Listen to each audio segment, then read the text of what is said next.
नमस्कार। शीत ऋतु के इस अंक में आपका स्वागत है। हम इस खास एपिसोड में शीत ऋतु में स्वस्थ रहने के तरीके पर तो बात करेंगे ही, पूरी तरह से आहार विहार की चर्चा भी करेंगे। शीत ऋतु के अंतर्गत हेमंत और शिशिर दोनों ऋतु आती हैं। जैसा कि हम जानते हैं, हमारा संवत्सर आदान काल यानी जब सूर्य का बल प्रबल और चंद्रमा का बल कम रहता है तथा पृथ्वी सूर्य के निकट रहती है। दूसरा विसर्ग काल, जिसमें पृथ्वी सूर्य से दूर रहती है, अतः सूर्य का बल कम तथा चंद्रमा का बल अधिक रहता है। आदान काल की 3 ऋतुएं हैं। शिशिर, जिसके माह हैं माघ एवं फागुन, वसंत, जिसके माह हैं चैत एवं वैशाख, और ग्रीष्म, जिसके माह हैं ज्येष्ठ और आषाढ़। इसी प्रकार विसर्ग काल में 3 ऋतु हैं। वर्षा, जिसके माह हैं श्रावण एवं भाद्रपद, शरद, जिसके माह हैं आश्विन एवं कार्तिक, और हेमंत, जिसके माह हैं मार्गशीर्ष और पौष। विसर्ग काल के आरंभ में यानी वर्षा ऋतु के सावन भादो माह में तथा आदान काल के अंत यानी ग्रीष्म ऋतु के ज्येष्ठ एवं आषाढ़ में दुर्बलता रहती है। वहीं विसर्ग काल के मध्य यानी शरद काल के आश्विन कार्तिक माह में तथा आदान काल के मध्य यानी वसंत ऋतु के चैत्र वैशाख माह में मध्यम बल रहता है। अब विसर्ग काल के अंत यानी हेमंत ऋतु के अगहन पौष माह में और आदान काल के आदि यानी शिशिर ऋतु के माघ एवं फागुन माह में प्राणियों का बल श्रेष्ठ रहता है। आदान काल की प्रथम ऋतु शिशिर और विसर्ग काल की अंतिम ऋतु हेमंत ही शीत ऋतु के अंतर्गत आती है। अंग्रेजी महीने में यह ऋतु नवंबर से शुरू होकर फरवरी मार्च तक जाती है।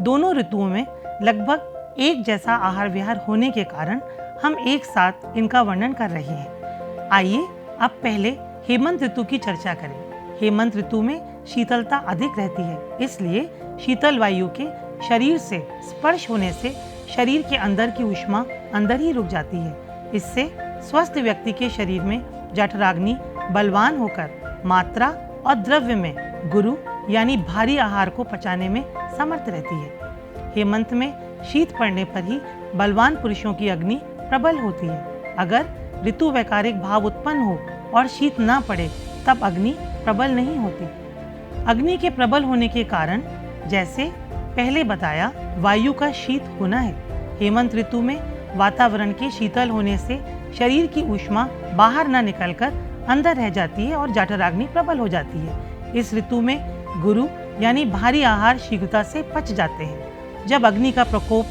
प्रबल होता है और भोजन के रूप में ईंधन उसके बल के अनुरूप गुरु यानी भारी न मिलकर लघु यानी हल्का मिलता है, तब अग्नि शरीर में उत्पन्न प्रथम धातु रस को जला डालती है। क्योंकि अग्नि का यह स्वभाव है कि आहार के अभाव में दोषों को, दोषों के अभाव में धातुओं को, धातुओं के अभाव में प्राणों को पचा देती है, और जब रस के अभाव में रक्त आदि धातुओं का पाक होने लगता है तब धातु क्षय के कारण शरीर में रुक्षता यानी ड्राइनेस आ जाती है। और क्योंकि बाहरी वातावरण भी शीतल रहता है, अतः स्वभावतः रुक्ष और शीतल वायु प्रकोपित हो जाती है। इससे शरीर में दर्द उत्पन्न हो, कष्ट होता है। वायु प्रकोपित ना हो, शरीर में दर्द ना हो, इसके लिए हमारे ऋषियों ने हेमंत ऋतु में क्या आहार लें विस्तार से बताया है। इस ऋतु में स्निग्ध पदार्थ जैसे घृत, तेल, वसा, अम्ल रस से युक्त भोज्य पदार्थ जैसे संतरा, नींबू, कीनू, अनार, लवण रस से युक्त सेंधव नमक जैसे भोज्य पदार्थों का सेवन करना चाहिए। इस ऋतु में खाए जाने वाले कुछ फल का नाम पहले बताया जा चुका है। आइए जाने कुछ अन्य फल व सब्जियों के नाम। इस समय में सेब, खजूर, शकरकंदी, हरी शाक, बंद गोभी, मूली, गोभी, गाजर, शलजम, मटर भरपूर मात्रा में माँ प्रकृति हमें सेवन के लिए देती हैं। शालीशाष्टिक आदि धान्य, नए चावल का भात का सेवन हमें करना चाहिए। गुरु भोज्य पदार्थ जैसे उड़द की पीठी, वसा, तेल, तिल, पीठी की पकौड़ी, पुआ, पूरी का आनंद अपनी अपनी शुद्धा व अग्नि के अनुरूप ले सकते हैं। दही, मलाई, रबड़ी, छेना यानी दूध से बने पदार्थ जिन्हें प्रिय हैं, उनके लिए हेमंत ऋतु बहुत अच्छी है। इन पदार्थों का भरपूर आनंद उठाएं। इसी ऋतु में गन्ने के रस से बने पदार्थ जैसे गुड़, राब, चीनी, मिश्री का भरपूर आनंद प्रबल अग्नि वाले उठा सकते हैं। आइए जाने हेमंत ऋतु में कैसे विहार करें।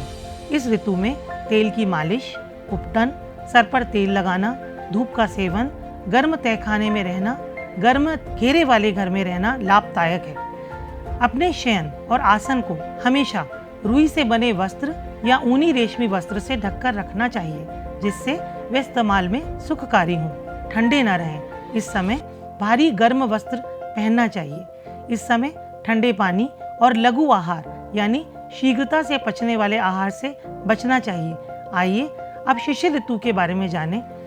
सामान्य रूप से हेमंत और शिशिर दोनों में ऋतुचर्या समान होती है। शिशिर में कुछ विशेषता होती है, वह ये कि आदान काल में आने से रुक्षता अधिक आ जाती है तथा मेघ, वर्षा और वायु से विशेष शीत पड़ती है।